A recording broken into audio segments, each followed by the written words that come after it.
हमारे इस चैनल मैथिली गंगा को लाल बटन दबाकर सब्सक्राइब करें व घंटी के निशान का बटन दबाएं ताकि सभी नए वीडियो आप तक तुरंत पहुंचे बिल्कुल मुफ्त।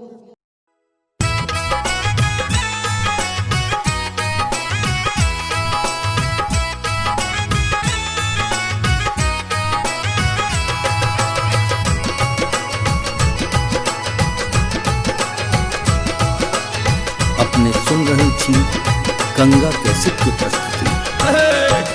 शादी के बाहर शादी के बाहर कि लागे स्वर्ग जना संसार। शादी के बाहर कि लागे स्वर्ग जना संसार। स्वर्ग जना संसार लागे स्वर्ग जना संसार। स्वर्ग जना संसार लागे स्वर्ग जना संसार। घोरी पड़सावार की दीदी अनुपम कैल सिंगार। घोरी पड़सावार की दीदी अनुपम कैल सिंगार। अनुपम कैल सिंगार दीदी अनुपम कैल सिंगार। अनुपम कैल सिंगार दीदी अनुपम कैल सिंगार।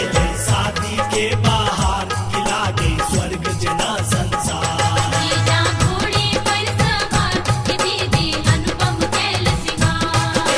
शादी के बाहर कि लागे स्वर्ग जना संसार।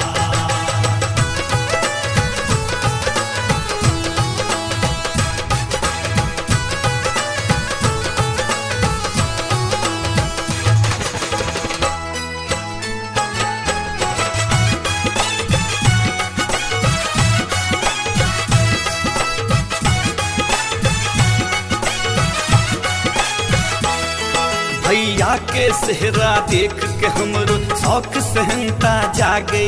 भौजी के चेहरा बड़ा सुनहरा चमकत चंदा लागे। भैया के सेहरा देख के हमरो शौक सहनता जागे। भौजी के चेहरा बड़ा सुनहरा चमकत चंदा लागे। छे भौजी कलिमा सुन त हमर भैया छे गुलजार। शादी के बाहर कि लागे स्वर्ग जना संसार।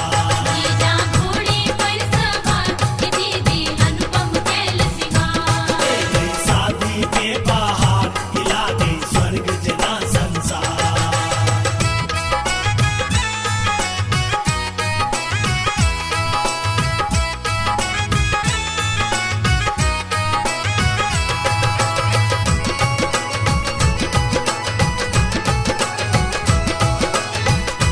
अपने सुन रही थी गंगा कैसेट की प्रस्तुति।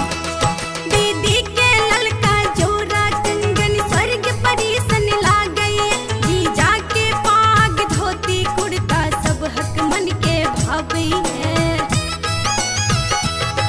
दीदी के ललका जोरा कंगन स्वर्ग परीसन लागई। जीजा के पाग धोती कुर्ता सब हक मन के भावई। जय जीजा कमलक फूल तो हमर दीदी छै कचनार। शादी के बाहर कि लागे स्वर्ग जना संसार।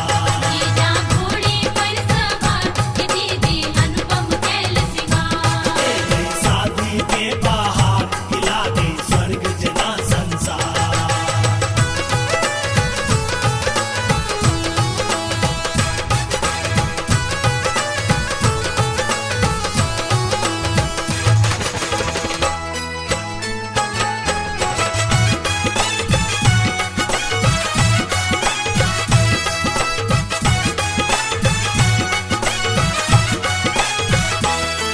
ई सुंदर जोड़ी मनमोहन कुदरत सँ बन क आयल छे। शादी सन अनुपम नवल घड़ी सब जन के मन हर्षायल छै। ई सुंदर जोड़ी मनमोहन कुदरत सँ बन क आयल छे। शादी सन अनुपम नवल घड़ी सब जन के मन हर्षायल छै। आज मंगल दिन की परिछन गायब रहल संसार।